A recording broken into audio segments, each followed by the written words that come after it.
माझं नाव रंजना पाटील, कोणसई, तालुका वाडा, जिल्हा पालघर। आमच्याकडे वाडा कोलम हा तांदूळ एकदम प्रसिद्ध तांदूळ आहे। हातसडीचा तांदूळ त्याच्यापासून बनवलेला, पटणी तांदूळ, हातसडीचा तांदूळ, ऑर्गॅनिक हळद, वाडा कोलम तांदूळ। वाडा कोलम तांदूळ वाड्यामध्ये फेमस वाड्यातच फक्त तो पिकला जातो आणि त्याच्या नावाने भरपूर लोक वाडा कोलम हा विकला जातो।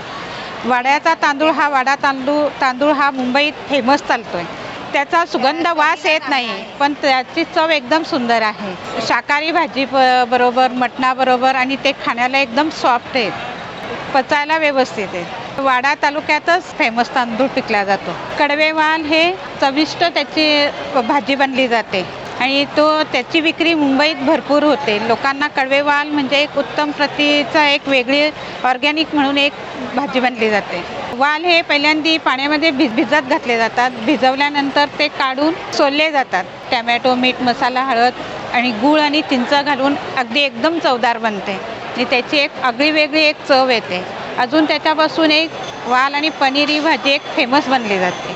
मोठ्या मोठ्या कार्यक्रमांना वाल आणि पनीरची भाजी चांगली चालते। आपल्याकडे नाचणी एक आहे। नाचणी ही एक पौष्टिक आहार आहे। नाचणीचा एक सत्व बनते। थंडीमध्ये बऱ्याचशा लोकांना नाचणीचा बराचसा उपयोग होतो। बेसन हे एक आमच्या महिला बचत गटांनी तयार केलेला एक ब्रँड आहे। कारण बेसन आम्ही पहिल्या सुरुवातीला एक मोकळ्या म्हणून विकायचो, त्याच्यानंतर आम्हाला एक काहीतरी विक्रीचा ब्रँड पाहिजे म्हणून राजमाता जिजाऊ म्हणून एक आम्ही ब्रँड बनवला। ब्रँड केल्यामुळे आम्हाला ह्या बेसनाची चांगली विक्री मिळाली। पोहे एक आमचे ऑर्गॅनिक म्हणजे भात आहे। याच्यापासून म्हणजे भात पहिले सुरुवातीला पूर्ण साफ करून भिजवले जातात आणि भात भिजवण्याची एक प्रक्रिया आहे। भरपूर तास नाही, फक्त 8 तास भिजत घालूनच ते बाहेर केले जाते आणि नंतरच ते मिलिंगला नेले जातात। मिलिंगला नेल्यानंतर सुद्धा त्याची साफसफाई एकदम व्यवस्थित केली जाते, तेव्हाच ते पोहे विक्रीला सुकून वगैरे आम्ही घेऊन इथे येतो।